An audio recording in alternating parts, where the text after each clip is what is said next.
Okay, welcome. My name is Tilly, and this is Tarot with Tilly, and thank you for all of your love, your support. Thank you for joining me today. Um, if you watch me on a regular basis, you know that I have a lot on my plate, and so therefore, I don't get to do the weekly readings or anything as much as I would like, and I'm kind of going through a transitional phase, and I'm thinking, wow, it's eclipse season. Like, and it's so magical this year because we have three eclipses. Usually you have two eclipses for the season. You have the solar eclipse, then you would have the lunar eclipse. But this year we have the solar, well, we just had the solar eclipse. Then we'll have the lunar eclipse on July the 27th, I believe. And then come August the 11th, we will have another solar eclipse. And I thought, we're in such powerful energy this year. Being a collective 11 year, 2018, 2 plus 0 plus 1 plus 8 is 11. So 11 is the justice card. 11 is bringing in the balance. The 11 is making the hard decisions, making the hard commitments, making the hard choices, giving 110%, walking and talking with integrity, acting with integrity, being committed to yourself, your dreams, your goals, and your desires. And when we can do these things, when we can focus on that energy and move ourselves in that direction, magical, beautiful successes that you can't even imagine can come out of this kind of energy. So this year has been a very magical year. We have other transits still coming in the mix for the year of magic entering our lives, these moments of magic. So, and a couple of things I've noticed about the energy. One is that the numerology for the day for July the 12th was a 3. And then I think for the lunar eclipse, it's a 9. So that, and nines are all about endings and completions. And then the new solar eclipse in August, forget the fact that it's on the 11th and we're in the 11 years, so it's a double 11 energy for us. But it also boils down to a 3 again. And the 3 is the Empress. So it is all about our new beginnings, our new starts, the birthing of an idea, a plan, a goal, a dream, a desire. Now, also the solar eclipse in August, the numerology is actually a 30, and you rarely get a 30 number or 30 energy for a daily. So the 30 energy alone, even the worst kind of things are beautiful, are magical, are wonderful. There's success sprinkled everywhere in your lives. It's a time to celebrate. It's a time to rejoice. It's a time to say, I've got this. It's a time to plant those new seeds and to grow forward. Tapping yourself into your creativity with the 30 energy, tapping yourself into the creativity, your self-expression will just take you to the next level. So it's really about being true with yourself, to yourself.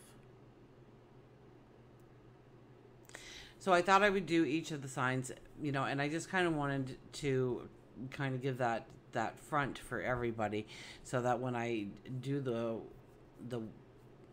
eclipse season videos for you individually, now the sun, the moon, and the ascendant, you should be checking all three. Okay. The sun is your outward, your deepest goals in life, what's important to you, how people view you, how you want people to view you, your goals, your dreams, your desires, your outward world.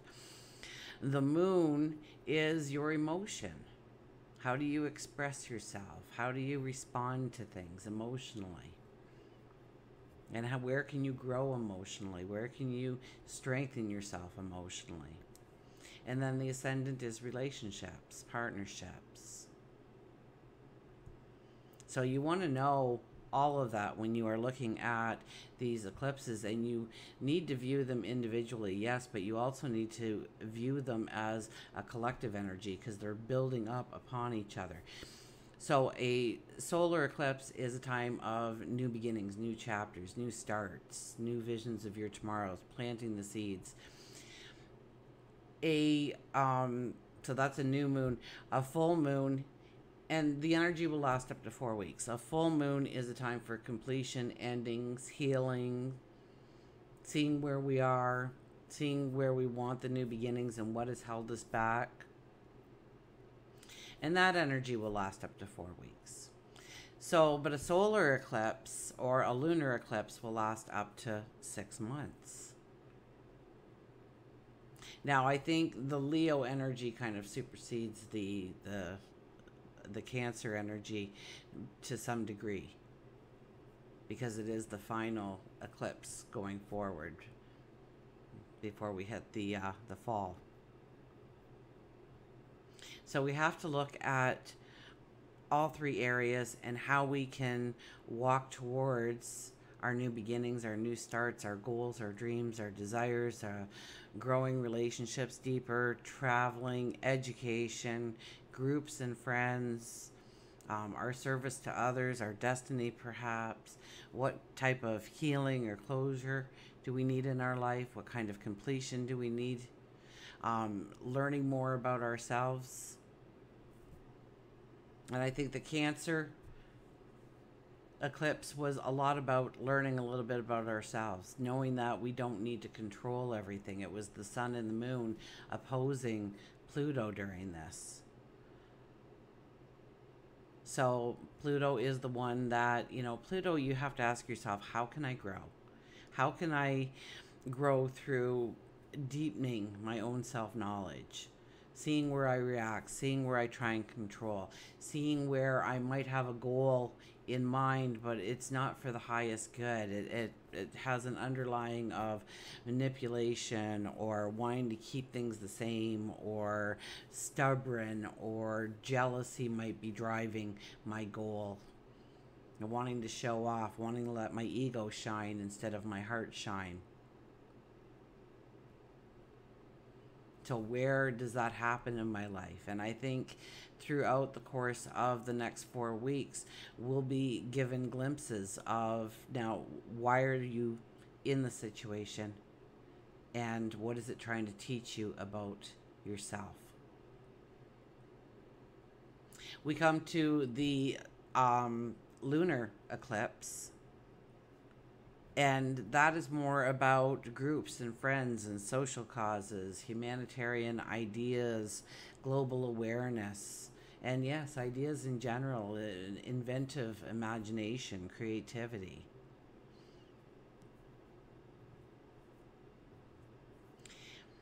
I think Mars is very close, if not exact, with this full moon. And so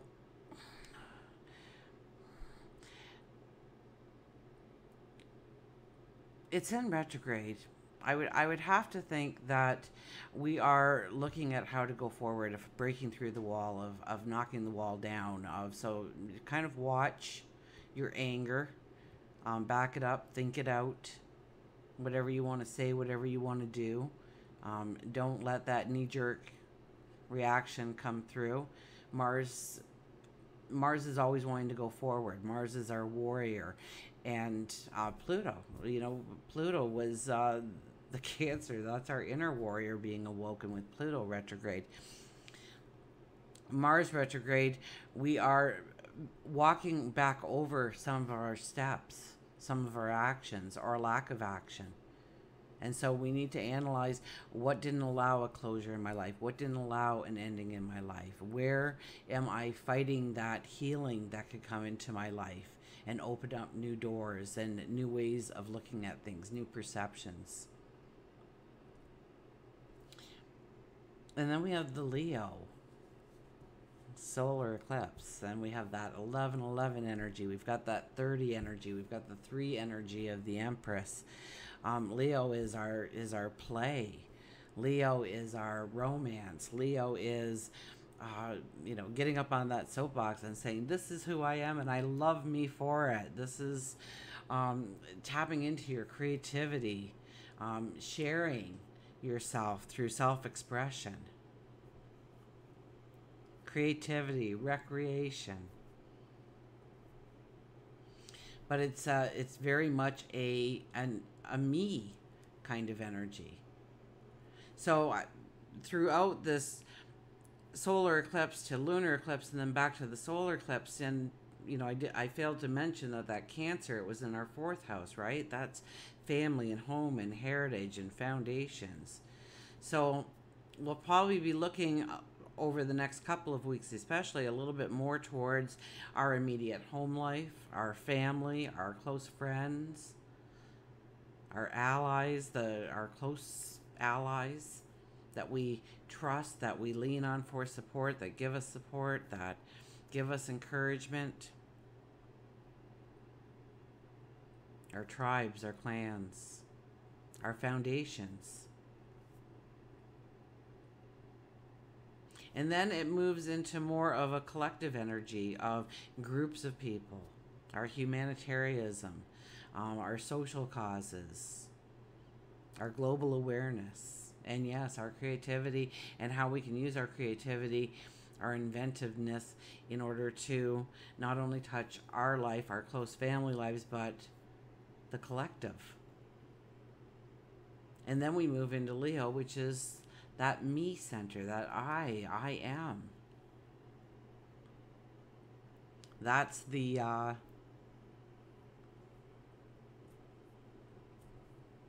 sun. It's ruled by the sun. Once again, what's our deepest goals? What's our deepest dreams? And how do we go forward? And we spent time contemplating home, family, foundations, groups, friends, global. And then we finally get to planting our seeds, which is our goals, our dreams, what we want in our life. So I'm going to do a reading for each of you, and stay tuned because it should, if I figure out how to edit properly, it should be coming on now. But in case I mess up, remember, I do love you. Welcome, Gemini. It's eclipse season, and here we are. My name is Tilly, and this is Tarot with Tilly. So this reading is kind of from like July the 12th to August the 11th. So we are going to cover the eclipses now. For the eclipses for you, the July 12th was in your 2nd house. That's all about your money, your values. And then the lunar eclipse will be in your 9th house, and that is travel, that is study, that is education, that is journeys, that is adventures. And then we come to the final solar eclipse, which will be in your 3rd house, and that is your communication, maybe your neighborhoods, your community, your mindset, what you speak, what you write, how you communicate, what you communicate. So let's cut the cards here and see how we can navigate through the eclipse season in a positive light in order to move forward. And we start with, look at this, the 10 of Wands. 10 of Wands, well, everything's balanced, yeah. We've got some wands there that are just brimming with new life. We've got others that are deadwood, and we've got it all balanced, and we're carrying our burdens quite well. But you know what? Some of that deadwood has to go. I mean, the path does not look too clear. We are headed towards our goals, our dreams, our desires. The image of the castle represents our abundance, our happiness, our balance, our joys. But the terrain is rough, and with such a big and heavy load, you have to take each step very carefully. And boy, oh boy, if you trip or fall here, everything's going to come rolling down. It's not tied up or anything. You're just balancing it very well. So you might have a lot on your plate, and yes, you're balancing it very well, but you really have to take the time to look at what is weighing you down, what is dissipating your energy or your time or your resources. What is hindering you from moving forward with the speed that you want? The bounce in your step. And there's almost like a great courage as a undercurrent here that you're taking all this on, and be proud that you're doing that. Absolutely. But I'm hearing that some of it's not necessary, that you are allowing burdens to be there that simply don't need to be there. It could be a mindset. It could be, something that you just need healing from, or letting something go, or allowing something to move through and end, a completion of some sort.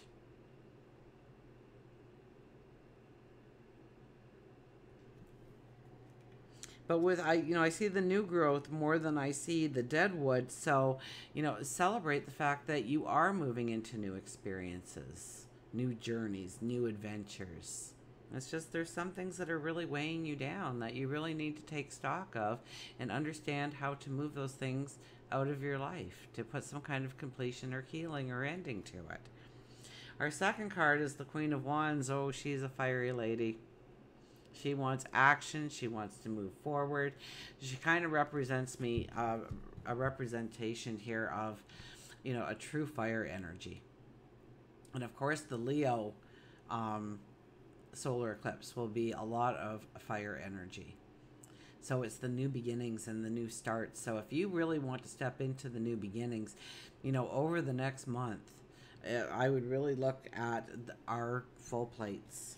The load that you're carrying, because this card allows you to just, I hear on your mark, it's set and go. So it's like, gentlemen, start your engines. It's like, start gearing up for your new tomorrow, your new adventure, your new journey.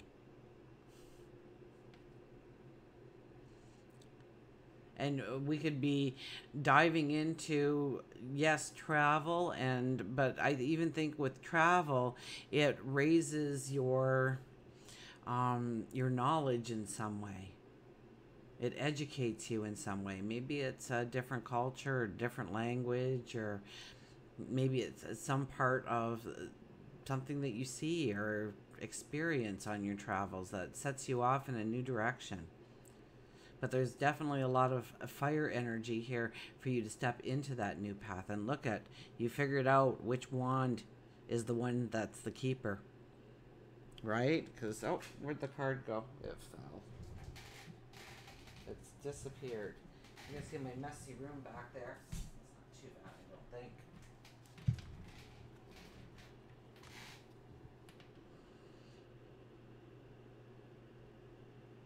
And carrying all those wands, and yeah, some of them are deadwood, but look at if you this card is saying, like, look at what you are carrying with you, because you've got a gem, a hidden gem in that big platter of responsibilities and obligations and passions and dreams and goals.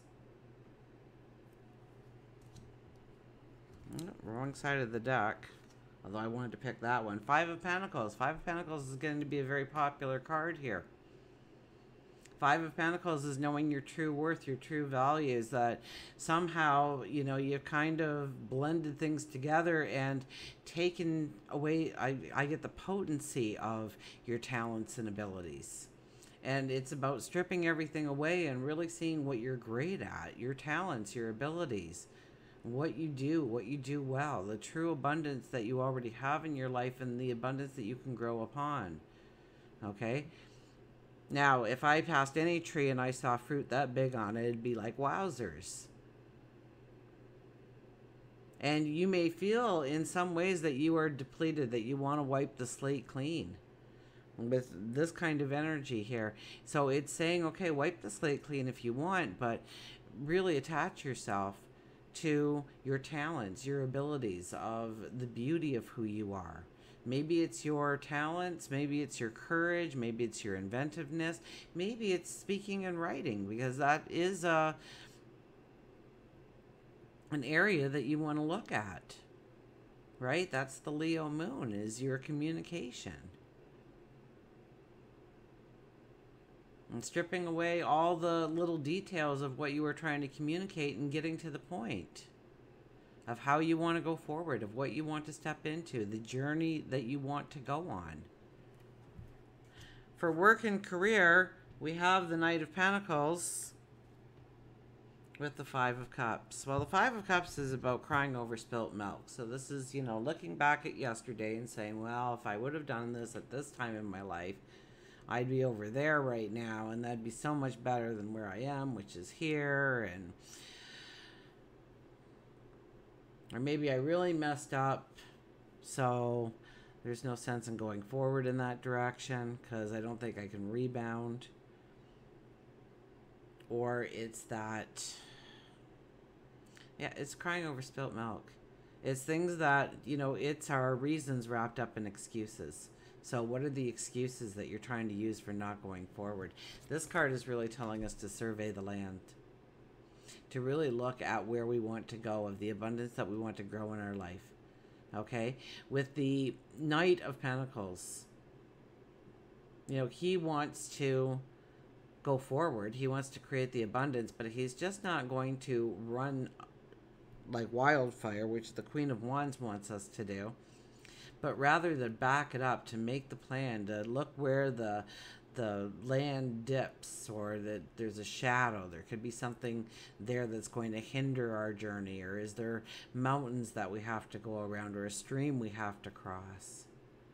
And maybe we're broadening our horizons here. Maybe we, with the Five of Cups, we've kind of limited our expectations of what we can do and where we can step into truly. And this is a time when, if you just back it up a little bit, you can attach yourself to the beauty of who you are and what is truly open and available to you if you take off the blinders. For love and relationships, oh, we got the Tower with the King of Pentacles. Well, anything that's superficial will be going by the wayside in your relationships.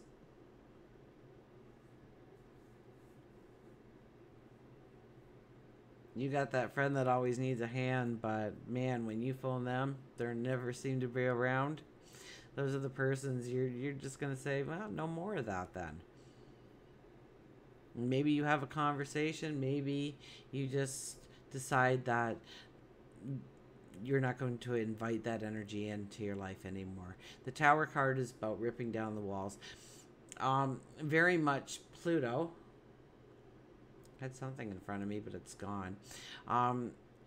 Pluto. So during the solar eclipse of July the 12th, the sun and moon were opposed to Pluto.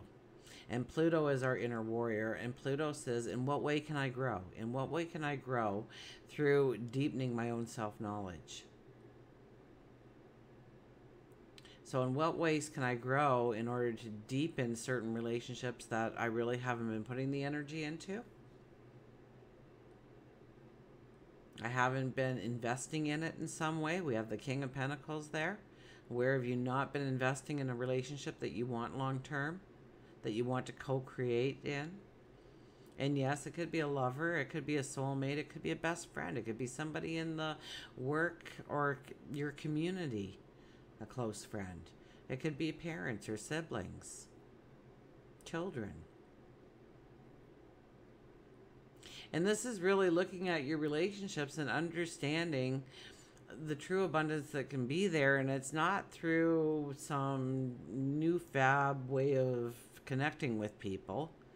It's through the tried and true. So it's not through social media here as much as it is those face-to-face moments, you know, where you can stand next to somebody and you know what they're thinking and saying without having to convey any words to each other. And deepening relationships to that level. And tearing down the walls in relationships. The ones that keep those relationships kind of, you know, there's a huge gap. There's like, yeah, we're friends, but we don't really, you know, co-create together. We don't support each other that much. We just know each other. We kind of keep our distance from each other. And some of those relationships are there in that way for a reason, and others we need to take that step forward. So what walls have we built to hold somebody out? And it could be somebody very close to you.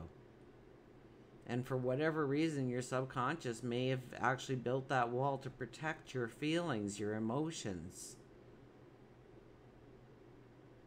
And where does that wall need to come down? To deepen that relationship, to strengthen that relationship, to make it into a relationship that is very co-creative, that is very solid, that is very strong. Our spirituality, look at that, the Four of Wands appear. I think that, the Four of Wands is the 30 energy. If you do the numerology of the tarot, each card is aligned with certain numbers. I'm pretty sure the Four of Wands is the 30. I'm gonna have to realize this. This is celebration. This is success. This is knowing that you've done what you need to do in order to step into new opportunities. So yes, new moon affirmations. That would definitely be a good place to start. Writing that mission statement for yourself, but more than anything, it's to understand where you've been, what you've been through, how you've grown, and how you can take it to the next level. It's a time for celebration and success, and celebration of accomplishments and successes, but more so than that, it's saying whatever creative endeavor you step into is going to be successful.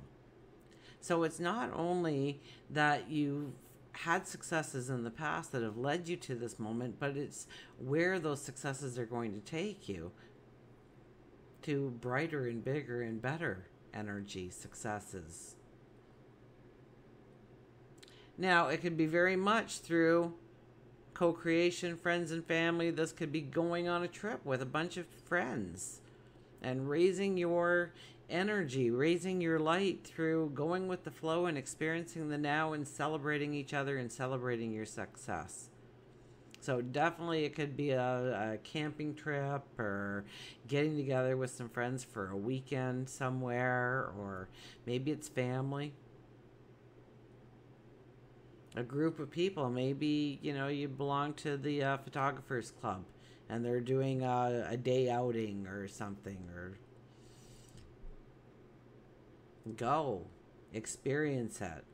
It's going to open you up to the possibilities of your tomorrow, and it's going to in some way allow you to celebrate who you are and how you got to be where you are now. So reach out for that kind of experience throughout this next month, absolutely, if not for the rest of the year. For health and well-being, we've got the Eight of Cups.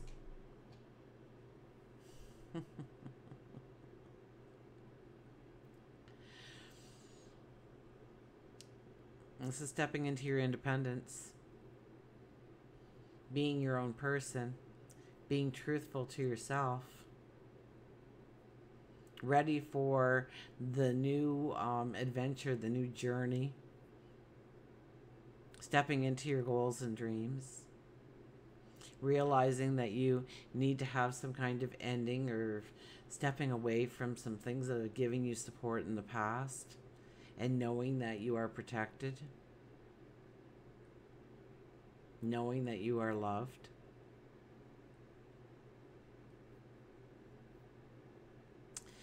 This could be changing up habits. When we're looking at health and well-being, this could be changing some habits in our life. This could be getting rid of some stresses in your life. The things we love aren't necessarily things that are good for us. Let's put it that way, okay? Because these cups talk about the things that we love, the things that support us now. Well, I don't know of any smoker that will tell you anything other than it keeps me balanced, and it allows me to settle down. And otherwise, when you try and quit smoking, you turn into, an evil person. Some people get right nasty because they can't ground themselves. So it's learning a new way of grounding yourself, of not needing that cigarette or going out and spending money or eating excessively or drinking or partaking in some kind of recreational drug. It's about turning that into taking the walks or starting jogging or working out at the gym or tapping into a group of people that are doing yoga, Reiki, some kind of exercise program, some kind of eating. You know, there's groups of people and they share recipes and they encourage each other to try new ways of eating and trying new ways to co-create beautiful dishes that taste great and are healthy and nutritious and raise our vitality and raise our energy. It could be the very things that we love are detrimental to us, so we allow that toxic person or situation to be present in our life. And we don't really realize that we love it. We probably state out loud that we hate it, but yet we're drawn to it because we feel in balance because we know what to expect. There's no curveballs. And it's allowing the curveball to happen. And until we meet again, remember, I do love you.